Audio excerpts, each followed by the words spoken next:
Hey folks, well, welcome back. This is my first YouTube live of this week. Last week we had it a couple times, but in today's video I want to explain to you guys why I called my channel The Rate Update. And the honest to God reason for it is I don't know what your house prices are going to do. So I'm going to just dive into that in just for a second. I hate talking about home prices because I don't know where your home prices are going to go, and I'm going to show you here.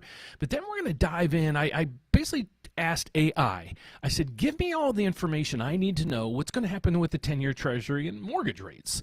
So those are the things we're going to go over. And the reason why I'm doing that is the Federal Reserve's meeting next week, and a lot of this data is filling in the blanks as we progress to that date. So let's get over to the first thing I want to discuss. Why don't I talk about home values? Well, because nobody really knows what's going to go on with them. You have the crash people out there saying the housing market's going to crash. I consider a crash now. I put a video out there. So officially, I consider a crash basically 30% or more. And then 2008 is off the charts, because 2008, if you really dive into the details, there's areas in the country that dropped over 60% in value. So I don't foresee that even in the events that we have going on right now. So let's kind of take a dive into mortgage rates a little bit. What's going to transpire those in the next couple weeks and months. And then first off, let's go to home prices. So my name is Dan Frio. I do this report actually twice a day to inform you guys what the heck's going on with mortgage rates.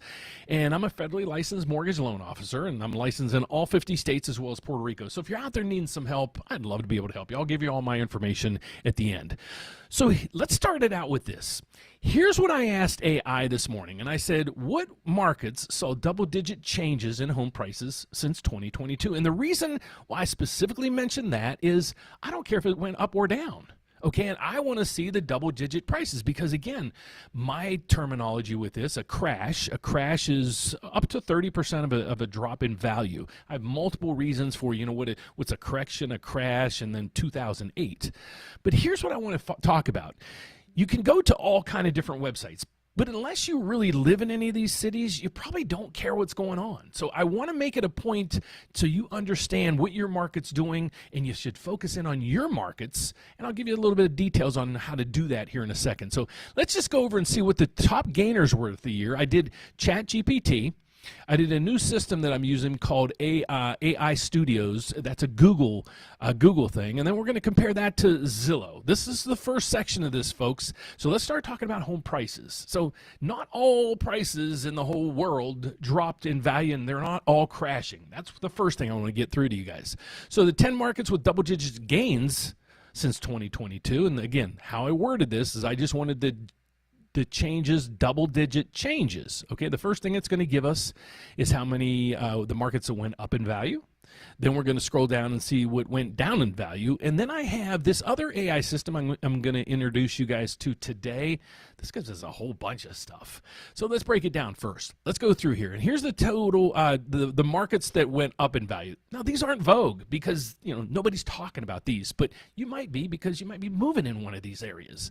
So let's first start talking. We're going to Trenton, New Jersey. It's up 13%. Hartford, Connecticut, New Jersey, Illinois. You're starting to see the Northeast and Illinois all up 11%. A lot of people are saying, Dan, your neighbor didn't make any money on his house. I'm like, yeah, they did. And they're like, I'm a realtor. I know these things. I'm like, well, I'm not too far from Rockford. So Illinois is seeing nice prices right now in home prices. But let's keep going. You got Savannah, Georgia. You got New Haven, Connecticut, and all the way down to Torrington, Connecticut. And all those were up double digits. Now let's go to the poster children that everybody talks about. And these are what everybody's saying. Oh, the market's crashing here. Look at it. Look at it. Well, yeah, in these areas, but not everywhere. So Austin is down 18%. Now, I talked to a friend of mine whose son owns a home in Austin, and he did say he bought it for, I'll say X, and it is down about 10% from when he bought it about two and a half years ago is where he was. So the Austin market, it is down, and I said that all along. I never said it wasn't going to go down. New Orleans, that's a surprise. It's down 13%. Lake Charles, Louisiana, it's down 11%. Boise, Idaho, down 10%. Another Idaho, down 9%. And then you got California, Utah, and Florida, and Arizona. So all these areas were what we were expecting. These are a lot of migratory areas that people went to during COVID. Okay, so let's go down to the context, because this is all, never judge a book by its cover. So let's just see what it says. Upside performance like Trenton, Hartford, smaller metros in Connecticut, New Jersey have seen substantial sustained demand, likely driven by affordability and migration. Decliners such as Austin, Boise, San Francisco experienced sharp post-boom pullbacks after steep pandemic-era increases. Okay, other notably, Austin area down 22% from peak to trough. So that's what you're seeing through there. Okay, so let's get to the next one. And I'm not going to dive into these in great detail because that's not why you're here. You want to figure out, and I want to figure out, what are we going to monitor for interest rates? So let's go to here. Here's the poster child, Austin, Texas. Now let's break it down from COVID, well, right after COVID, all the way through where we are today. And is it detrimental? Well, look at the data. In 2021, the housing market in Austin was up 30, let's say 40% in 1 year. Okay, so if you bought then, or you were prior to that, you owned, you did fantastic. But even in 2022, they continued to see home prices go up. Okay, then you had the correction in 2023. I don't say, yeah, that's what I'm saying. It's a correction. My terminology of a correction is just like in the stock market. When you go down 10, maybe 15%. That's my terminology of a correction. So we're going to see that. 2024, stabilization at 4.5. Estimate for 2025, minus 0.5. Now, I don't know what it's going to do in 2025, but if you look at these cumulative, if you bought in 2021, from 2021 to today, you're still up 28%. Okay, so I don't see this market really plunging, but, you know, I could be wrong, and the data could be wrong. Let's go to Boise, Idaho. That was another area here. Again, if you go across to the cumulative, and I always say, you can't just buy 1 year and hope to God you make a lot of money.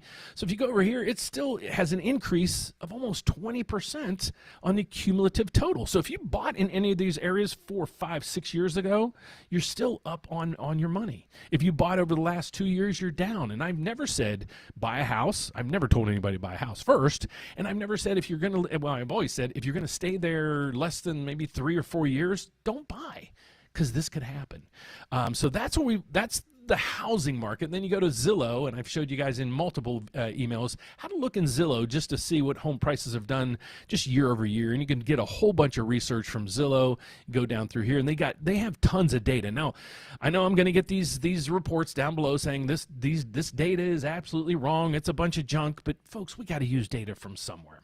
Okay, so that's my speech on the housing market. And the reason why I don't do housing markets, I don't know the housing market. I don't know your housing market. I do know mortgage rates. I know economics, and I can give you my best hypothesis or forecast of what's going to happen and the whys behind it. So here's what I did. Here's today's rates, and they're down just a tad today. But we're going to look, you know, short-term, mid-term, and long-term. What is coming down the pike that we should be interested in? So I went over to Chat GPT, and I know, folks, I would drive you crazy with this stuff, but if you're not using it, you gotta. So here's what I asked it. I'm not sugarcoating anything. I'll tell you. Help me with this question, as I want to present my findings to a class. Here's my question. What data would cause the most reaction to the 10-year bond? And then you're probably saying, Dan, you keep saying don't follow the 10-year bond. We follow the bond market to get the projections on where the interest rates are going to go in general. So the 10-year is the most synced, I guess, tool that we have that is synced with mortgage rates or the MBS market. So that's why we really want to focus in on the 10-year Treasury, because it's probably the same dynamics or the same economics as it would be for mortgage rates. So let's go over and do our findings. And you're going to find this a little interesting because I got data points for every one of these things. Okay, so the biggest news that we have right here is inflation fears. That's what's really pushing up rates. But we're starting to see some repercussions or recessions on this recession fear. Inflation fears receded in May as Trump eases some tariff threats, New York Fed survey says. So some of the biggest news that we're seeing is from the Federal Reserve on interest rates, what the tariffs are going to do, and what the big, beautiful tax bill is going to do. But here's the things we're going to focus in on. This is our country. The Federal Reserve, just so you understand, the Federal Reserve was created for two reasons, was price stability, aka inflation, and also jobs, keeping jobs at the most, or the job market is many jobs filled as possible. Let's put it that way. Okay, so here's the data that they look at. They look at inflation, but the PCE, and I'm going to go over that in a second. They look at the unemployment rate, which we just got last week. I'm going to show you a revision on that. And then the GDP. So let's jump to each one of these sectors that this is going to look at. Okay, so the first thing we're going to look at here is answer economic data that most impacts the 10-year Treasury.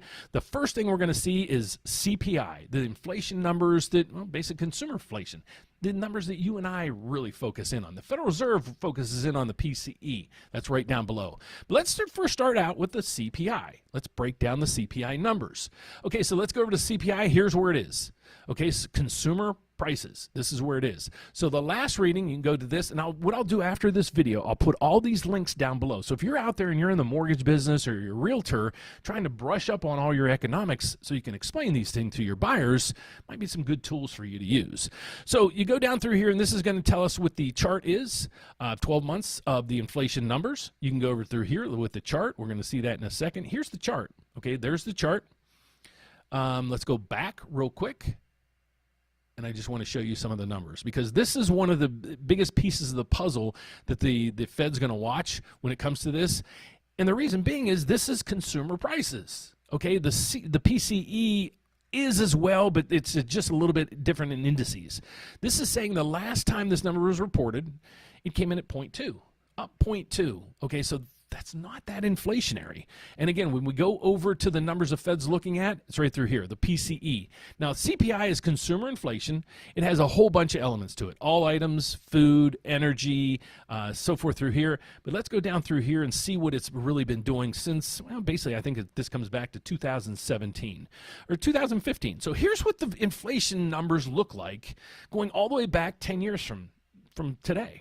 So here's, let's just say this is 0. Well, that is 0. That's the median line. Where have we been? So from this point here to this point here, inflation it was skyrocketed. Well, what was that? Well, that was during the COVID. I showed you guys multiple times where I showed you during COVID, people had the most money ever in their savings accounts. Ever in history, believe it or not. And then all of a sudden that got depleted because the price wars and inflation and everything else, and then here's what you saw.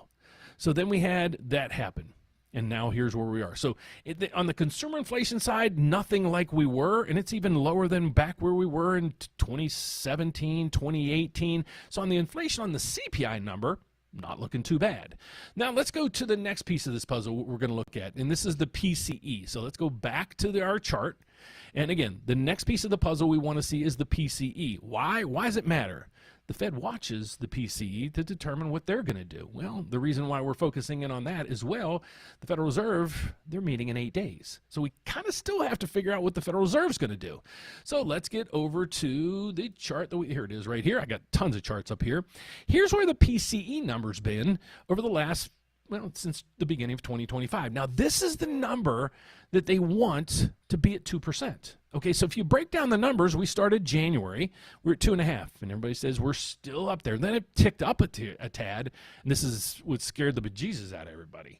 And then here's what happened. In March, we had a reprieve. In April, we have a reprieve. And now how's the June numbers going to come? But the last two reportings are down, and down considerably. So that's the piece of the PCE that we're looking at that's in place today. So if we go back to this, it's looking good. Impact, big surprises in the PCE may move bonds just like the CPI. So we have CPI numbers coming out later this week, and I'm going to go to the economic calendar to fill in the void with this so you understand what data is coming this week to fill in some of these gaps. Okay, so now let's look at the payroll numbers. Now this is the number where even Federal Chairman Powell said a couple of years ago, he says, these rate increases we're going to have, they're going to inflict pains on people, businesses, and the economy. Well, they thought the payroll number, our unemployment was going to spike to 4%. Well, let's go over and look at some of that data that we want to look at as well. So we go to the employment numbers. Well, the last number that just came out, and this was last week, there was 139,000 people that got new jobs. Okay, that the revisions on these things were crazy, but the revisions are still showing a solid jobs market. Okay, we aren't seeing complete deterioration. We still have 100,000 plus jobs, net jobs being created a month. Not great, but it's not the market falling off a cliff. So that's another piece of the puzzle that I want to show you there. Let's go to the current employment numbers. I'm going to go through here. Here's where the non-farm payrolls are. A lot of them are still in servicing. That's what we don't like. And hold on, non-farm payroll, private. and servicing. Where we really need jobs to be created is manufacturing. All these down through here, these are where middle class, all of us work. Okay, so we're not in the servicing industry, but we're down through here, and a lot of these industries are really failing right now. We're not doing so well, but overall, the job market is pretty stable. You can see that from today's job report. I don't know if there's a historical data here. Let's see if we got data through here. But again, I'm going to post all these reports down below because I want you guys doing your homework. I don't want you to believe me on anything. Okay, if you want to post down there, say, Dan, you're a liar or whatever, but that's why I give you the details myself so you can dive in and dissect this yourself. Okay, so that's the other piece of the puzzle that we wanted to look at was the non-farm payroll. Let's see why. Why does this matter? It indicates economic strength or weakness. Well, we don't really see a huge amount of strength in our economy right now. We do show some weakness, but it's not falling off a cliff. Even we had the ADP payroll person coming in last week, and even with the payroll report we got on Friday, both of the commentaries came back saying we're not really seeing the jobs market falling off a cliff at this time, even with all these tariff wars that we're having. So that was good news that we saw there. It says strong jobs growth, bond yields will rise, weak job growth, bond yields will fall. So what you're going to see right now is they're saying, well, the jobs market's solid, but it's not strong enough. So we really need the Federal Reserve to jump in and start cutting rates because, the economy's starting to fault now. Well, let's go down through and see some other things that they're going to look at. We're going to look at the FOMC meetings. That's the Federal Reserve. What are they coming out and telling us? What are they doing? What are they, so they're coming out in 8 days, 8 or 9 days. Where's that calendar? They're coming out in 8 days, and they're going to tell us what they're going to do. And I'll focus in on that. I'll scroll down here a little bit and give you the consensus vote of what they're looking to do or most likely to do at this next meeting. But that's what we're looking at on the, where are we? Let's go back to that. Okay, so that's where our employment numbers are. Okay, so it's nothing's falling off a cliff. It's things are okay, folks. This was a complete debacle here, but then it recovered. And I don't know, ADP missed this, and I think a lot of the other indices missed this, but the job market right now overall is pretty solid. I'll put it that way. It's up 100,000 jobs each pay period that we're getting. Okay, so that's saying, okay, it's not really falling off a cliff or anything. Then we're going to get the GDP report. Now, this GDP report tells us how much the economy's grown, I guess is the best way to put it. The last reading that we had was a negative 0.2. That was dismal. Let me show it to you. I'll prove to you I'm not lying to you. Right there, right here, negative 0.2. Now let's go to our economic calendar because this is going to fill in a whole bunch of voids for us. I should have brought this up at the beginning. So I'm going to go to Bloomberg's economic calendar, and I'm going to scroll down and just filter this out to what I want. I want to focus in on in this video. So I'm going to go down and just pick United States data. I'm going to select all the data that we want. Let's go with the most important and the secondary most important. So let's go down through here and see what's coming down the pike. So what we wanted to talk about is the GDP. Well, today, here's perfect timing. The GDP, or Atlanta's Fed GDP, their projections, last reading was 3.8. They're expecting the GDP to rise. It might rise 1.8, 2.8, 3.8, what it's going to run. But right now, they're saying GDP might surprise hugely on the upside. Well, that's good news for the economy, but a lot of cases, we don't want all good news because if you continue to get good news, like good inflation numbers, good jobs numbers, and good GDP, the Federal Reserve will sit there and say, okay, until the tariffs really get resolved, we're not going to do anything because the economy's okay. Well, let's keep scrolling down and see what we're seeing through the rest of this week. This is why this week is important, and that's why this morning's video tag was kind of like, the June reports or economic data you guys need to understand. Well, let's fill in the void with a lot of the data that we wanted to discuss in today's video.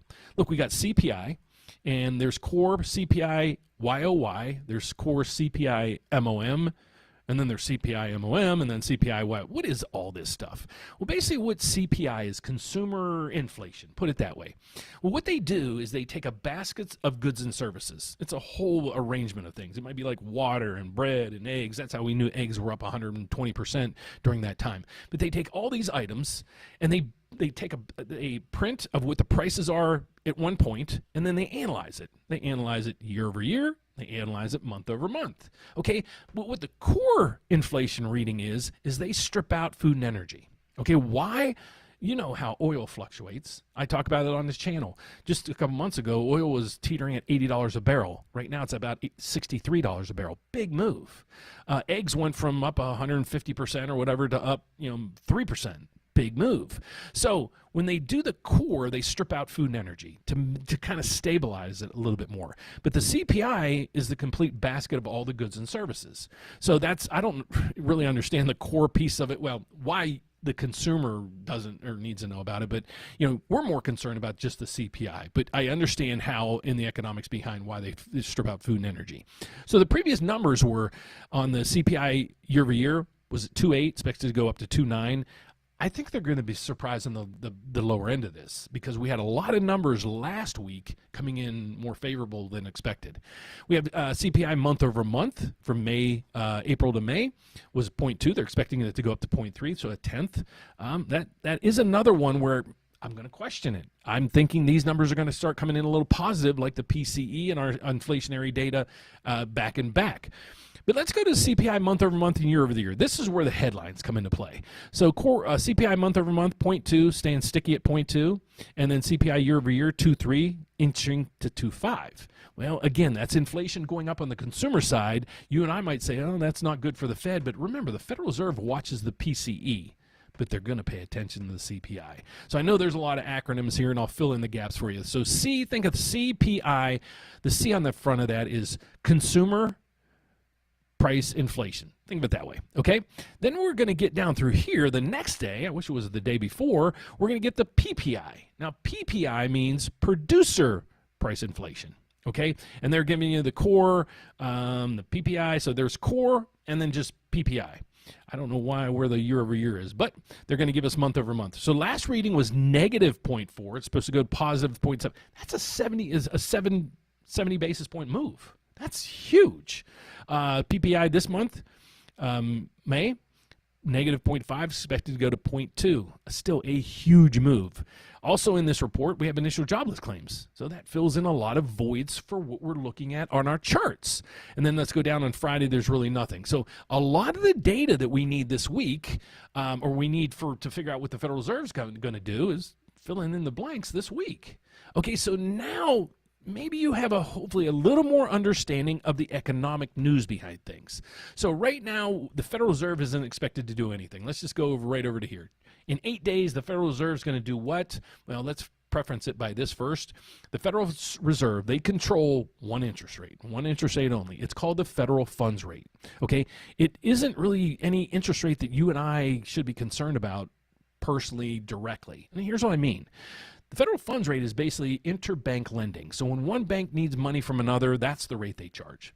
But when the Federal Reserve increases that rate, well, the bank's like, okay, our funds are getting increased. We're going to increase the rates on all of our short-term loans. Those are credit card, car loans, personal loans, things like that. That's what they're thinking. But if the Fed drops rates, then the banks will come back and start reducing their rates on all those short-term vehicles. But what you want to focus in on when you're focusing in on mortgage rates, right up through here, this is actually a bond, a complete separate bond that trades on Wall Street that creates your mortgage rate. Okay, what's based in that bond is basically, let's go to our MBS chart for today. Where is it? Let me just bring it up on my screen, MBS Live. So here's what's going on in the market right now, folks. I got to clean up this screen real quick for you so you guys can see it. I'll be doing my closing bell here in a second. But we have the market right now up 16 ticks. Okay, so here's what I want you to understand. Here's the 10-year Treasury, and this is where it gets really confusing. So the 10-year Treasury, everybody was fearing not too long ago that this was going to hit 5%, okay? And they're like, if that hit 5%, rates were going to go crazy, okay? But it's staying sticky under 4.5%. We need this under 4.5%, and the lower the better. Okay, so when you're seeing the 10-year Treasury, the yield on the 10-year Treasury today is 4.478. Well, let's go over and see what the yield on the MBS market bond is, because we want to figure out what's going on with interest rates. 98. So my rate is 98.73. No. How mortgage bonds are posted in this is it posts the price. So what you have to do is figure out, based on the price, what is happening to the yield or your mortgage rate. Well, all you need to know is this. I'll make it as simple as I can. This is the price. If a price of a bond goes up, rates are coming down. The price goes down, rates go up. There's a yin-yang. Just flip it over. Like I said, if this is going up, it's good news. This is going down, it's bad news. Just think of it that way. A movement of 16 ticks, it's going to move the market just a tad, maybe minus 0.02 or something like that. You need a pretty substantial move, really, to move rates, anything worthwhile. But I'll get into adjustable rate mortgages at some other point. I was going to bring that up to say, and this is an intriguing option for people now in an environment where we know rates are gradually coming down. So we'll talk about that in another live event that we have. So let's get back to our conversation piece and see what other data that we have. So we have the GDP report. That's coming in. It's going to show some strong numbers that we have. So right through here, strong GDP. Yields may rise. Okay, so let's let's go down through the bonus material. Geopolitical risks, war, and instability. That's probably at 100 right now on a scale of 0 to 100. Debt ceiling or credit rating downgrades, well, that just happened, and they're doing the big, beautiful tax bill. Folks, I got to dig into this because there's even people that I follow and really admire, and they don't like this bill. So I'm going to dive into it a little bit more in detail. Massive Treasury issuances. They're still going up and up and up and up and up, unfortunately. But it's the goal is hopefully for the nation, for our government not to spend so much money so we don't have to be so credit dependent. And that'll help, if you need less credit out there, you have less bonds, then you're going to have more, a supply-demand equilibrium and bringing down rates. Okay, surprise rate cuts. I don't think the U.S. is going to do that, but the ECB and Japan are cutting rates as we speak. So let's kind of go down and just decipher this, and you can do this on your own. I won't talk you into it, but let's look at CPI. What's CPI been doing? It's coming down and coming down nicely. Okay, PCE, the same thing. We're at 2.1. This is the number the Fed wants at 2. And we were at 7 point something 2-3 years ago. So we went from 7 something all the way down to 2.1 where the Fed wants it at 2. I'm going to give this one a thumbs up. Non-farm payroll, nothing huge. I won't say it's either a strong market or a weak market. I'll say it's right in between. So we'll give that a net neutral. The FOMC statements and the dot plot. Here, let's get to a dot plot. This is the one area I didn't explain to you. Let me see if I brought that up. Here it is. So another thing I want you guys to understand is the Federal Reserve, at the 2 meetings prior, they came out with what they call the dot plot. Now, they meet, I think, 6 or 8 times a year, but only 4 times a year they come out and give us what they call the dot plot. So this is what they're telling us is where they expect the federal funds rate to be in 2025, 2026, and 2027. Okay, so where we are right now, we're at 4.25 to 4.5. There's where we are now, and we ended 2024 right there. Okay, so hopefully you can see my screen. Let me see if I can blow this up a little bit. Okay. So here's the yields. I have to do this a little bit more. All right. So we know the federal funds rate, it states right here, 4.25 to 4.5, and I'll prove it to you right through here as well. It's 4.25 to 4.5, the federal funds rate. Let's go back to that. Right through here. Okay. So here's when the Federal Reserve met 2 times prior, they came out and created this and presented this to everybody. So what this is telling us is every member of the Fed that can vote, they put a dot where they expect the federal funds rate to be in 2025, 2026, 2027. Honestly, I don't really give a shit about 2026 or 2027 because I just want to know what they're going to do this year because it's all over the map as well. So let's dive into this. Right here it's saying 4 officials are expecting the federal funds rate to be 4.25 to 4.5, right where it is today, right in that cell. All right. 4 officials are saying that they think it's going to drop to 4 and 4.25. Okay, that'd be a 25 basis point cut. The majority of Fed officials, now this is them putting dots where they expect the federal funds rate to be because they're the voting members. They expect the federal funds rate to be 3.75 to 4. Okay, so that's a drop, maybe 2 rate cuts coming down the pike. What are they going to do? Well, all we can do is really go to the CME FedWatch tool and figure this out. So if we scroll down through here, this is going to give us the probabilities of what they're going to do. So right here, again, the federal funds rate across the top, these are the rates for the federal funds rate. These are the dates of the meetings, okay? Here's what we're expecting. So at the June meeting, there's basically a 100% chance that they're not going to do anything. At the July meeting, same thing. And then now is where the uncertainty is. And there's really no consensus vote in here to say, yeah, they're going to cut. But you're expecting, by December, if they're going to cut 1 here and then maybe 1 in December. What I'm expecting, folks, I really don't know.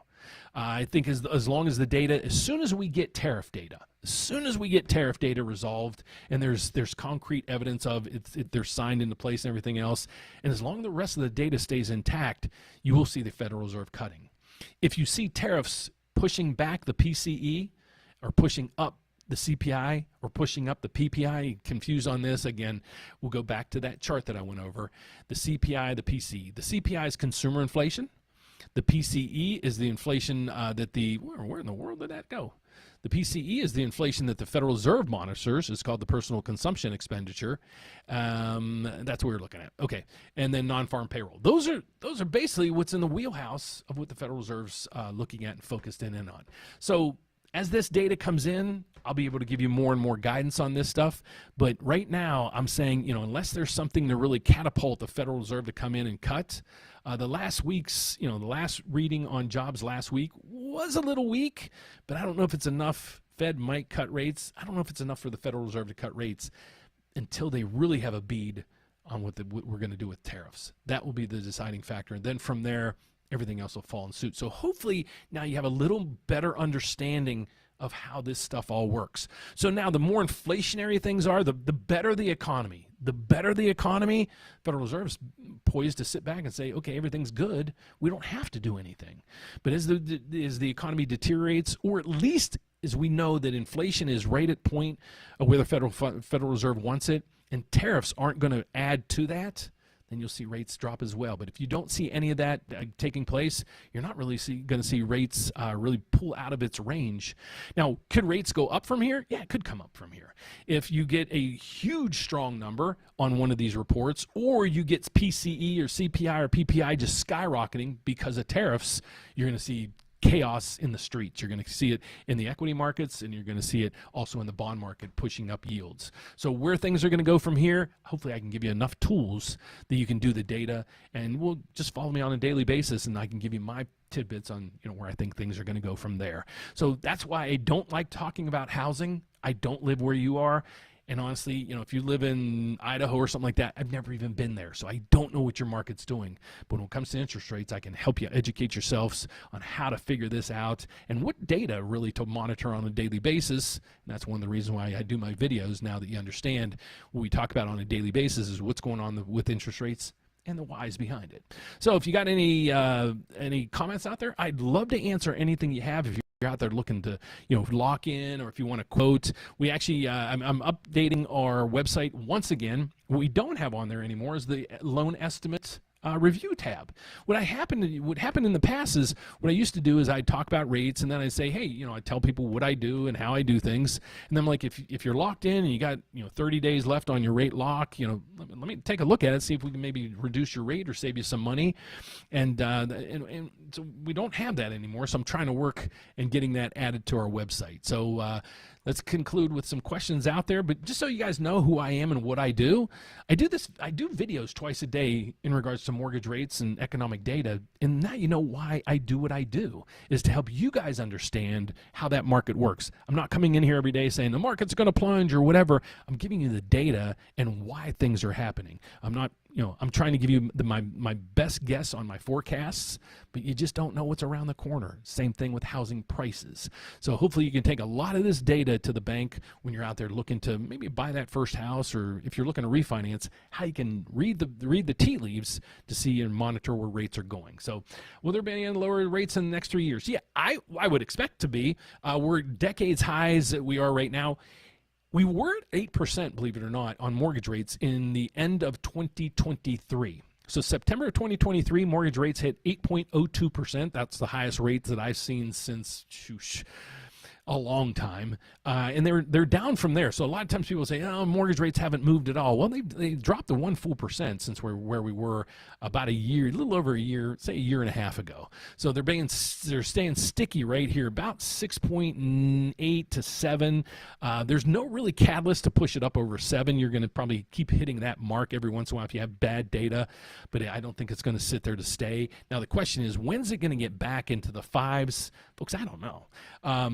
Look at it this way. If you have the federal funds rate, let's go back over where the federal funds rate, this is the biggest thing I'm going to tell you. If you have the federal funds rate right here, Okay, or let's go to bond yields. Let's just go pull up bond yields. I'm going to show you exactly why mortgage rates aren't going to get to 5% anytime soon.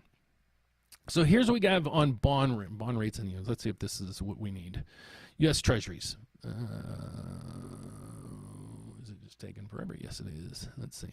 So the U.S. Treasuries. Here's investments you can make by buying U.S. Treasury bonds, and it's just a piece of paper that you pay for, and then you get this yield, and there's basically there's no risk of default at all, basically. Okay, so you can get a 1-month Treasury bill with a yield at 4.2%.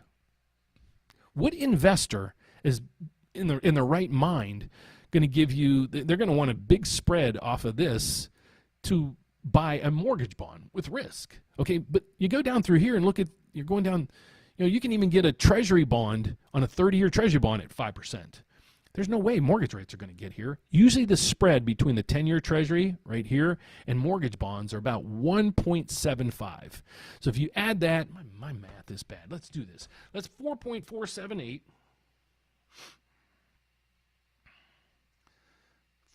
4.478 plus 1.75 equals 6.228. So 6.25 is basically where mortgage rates should be right now. Right here, 6.25.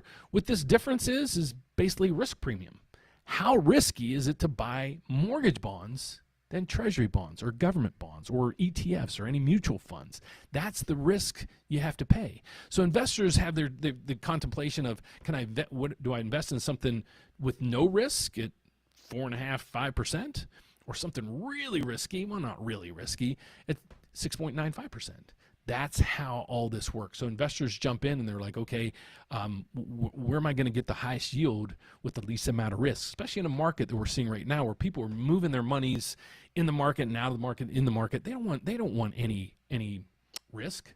So they're just buying treasuries. And that's why the mortgage rates aren't really moving at all. And they're not going to get to 5% anytime soon. They might not even get, even at 5.99999 because of that. And that's the reason for all that stuff. So hopefully that explains that for you. But will rates, that was a long explanation. My apologies.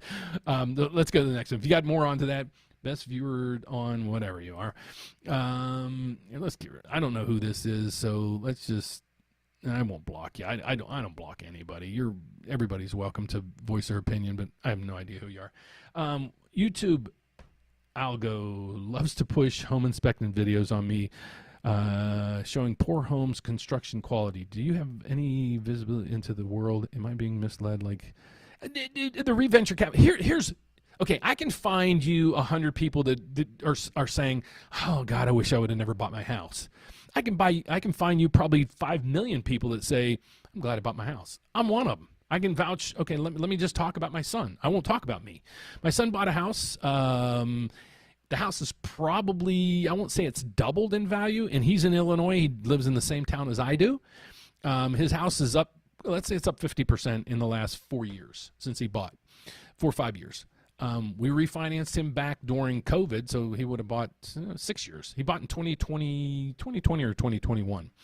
And we refinanced him, got 2.625 on his mortgage. Okay, so his house payment is half, probably a third of what he can rent it for, and he's up over $100,000 in value. Think he's upset? No. So let's get to some of the people that would be upset to buy a home. So yeah, I was actually, the funny thing is, Brandon, I was looking at these videos, actually the same video maybe this morning, because they kind of hit the charts. I think Reventure, and then you have all those wannabes, Mortgage Mindset or something like that, Soch Realty, whatever those. I'm not talking about Jess Breed on Minority Mindset. I'm talking about the real estate guy. Oh, it's great. Oh, it's going to be worse than 2000. You always get to the point where it's always 2008. Why? Well, do your research again. Please do your research. Check out Las Vegas in 2008. It was down 65%. Have any houses in this whole country dropped 65% recently? Could be, could be not. So Brandon, let me explain to you what I would do to make sure none of us know what tomorrow's going to bring. But let me ask you this. If you buy a house, I don't mean the market itself, rather quality. Okay, that's exactly where I'm going. I had a young lady, who was it? Friday. I got a young lady approved. They got a contract approved, and we have them. They don't have to get an appraisal. Their credit is so good, and they're putting down enough money. They don't need an appraisal. But I go back to them, and I'm like, you don't need an appraisal, but it's going to probably save you $500, $600, $700. But please do not buy this house without an inspection. Please, because here's why. If you watch every one of these videos, either the person wasn't financially ready to buy that house, or they dropped the ball somewhere, or the realtor dropped the ball. Why would you buy a house unseen? Why would you buy a house without an inspection? Why would you overpay for a house? All those things were being done in 2001 too. It was amazing, people that were getting into these houses, and I saw houses going for $100,000 more. And we're not talking $1 million homes. We're talking, a $400,000 home went for $500,000 because people had to buy that house. I think a lot of that's going to happen also in the car payments. And a lot of people during COVID. Let me just pull up one chart before we go. I'm going to go into consumer disposable income. And you can probably, it's always on the top of my chart. Consumer disposable income. Here's what I want you guys to see. And this isn't me making this stuff up. Real disposable income. Here's the chart of where disposable income, and what they mean by disposable income, how much you and I have in our checking and savings account or money market. We have the cash. It's not credit. Let's get over to it. You see this anomaly up here? This is basically the savings rate over time. Since I was born in the 60s, we save money, hit a little blip there. I don't know what that is. Then you go here, a little blip up and down. Ooh, there's a crash there and this. And then all of a sudden right through here, what is this? Well, let's go back to this. What is that? Well, that's COVID. This is how much money people had in the bank. How? Okay, let me get to it, and I'll explain to you why there was euphoria everywhere, and especially in the car market, the housing market. People were buying. This is what caused inflation. Okay, way too much money. So the government was pumping money into the system. A lot of people still had jobs, believe it or not, or getting paid or remote. And so people had their jobs. And I brought this up on several people's YouTube channels, and they actually canceled. They cut off the show. They removed the videos. And I was like, here's what you're going to see. Because during this time, how did people get so much money? Well, let me explain it to you. If you had a mortgage during this time, you didn't have to make a mortgage payment. Okay? If you had a student loan during this time, you didn't have to make a student loan payment. In my case, if I didn't have a student loan payment or a house payment, I'd have a $400 car payment. That'd be my only expenses each month other than utilities and stuff like that. That's why people had so much money. And then you had the government just flowing money out there. You had fraud, abuse, and everything else. And then look what happened. It just deteriorated. And this is when everybody's like, oh, my God, things are going to crash again. Well, then what happened? People got used to everything. They'll start shopping differently. Instead of buying this, they'll buy that and whatever. Here's the savings rate going right back on track. So if you look at this, you put a line across here. Nice little. It's the same plane. You had this anomaly here, and we're trying to get all this mess out of the system, and that's what caused a lot of these reactions. So I hope you guys understand a little more about economics, about housing. But Brandon, that was a fantastic question, because I went in online today on YouTube, and I see all these crasher, wannabe people. And the reason why they do this is Reventure Capital Nick. If you can ever ask him how much money he makes off of his crash videos, you'd throw up.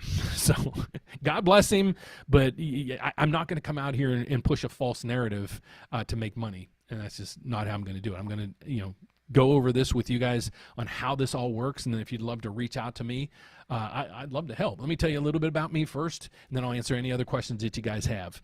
My name is Dan Frio. I'm actually a mortgage loan officer. I work at a federal bank. Yeah, I work at a federal bank. So that's what makes me licensed in all 50 states as well as Puerto Rico. The unique thing about our place is, I'll just reference it this way. We're also a large mortgage broker. Okay, how do we do that? Well, the bank that I'm with, we've set up with 32 other lenders to offer you guys their rates and their programs. That's how we do it. So we're a federal bank, and we're also a large mortgage brokerage. So if you need any assistance out there, if you're looking to buy, I can't really do construction loans, but you're looking to buy, you're looking to refinance, love to help in any way I can. We created this website right through here to kind of give you all the tools that you need at your disposal, or hopefully. You can schedule a consultation with me or Alan right through here, and I'm going to have Alan on next week to introduce him. He's been my business partner for years now, and he's always behind the scenes. I'll bring him out to the forefront. If you want to call us, that's probably one of the best ways to do it. Just give us a call at 844-775-5626. I added this in last week because a lot of people usually email me, and nowhere on here is my email address. So if you want to ask me a question, just click this, put in your question, be more than happy to answer anything else that you have. Please put in your phone number, give me all the data you need. Don't even be surprised if I give you a call. But in most cases, I'll reply by video form, and even text you. If you want to take a phone call, be more than happy to call you as well. Then down through here, here's where you can get things started.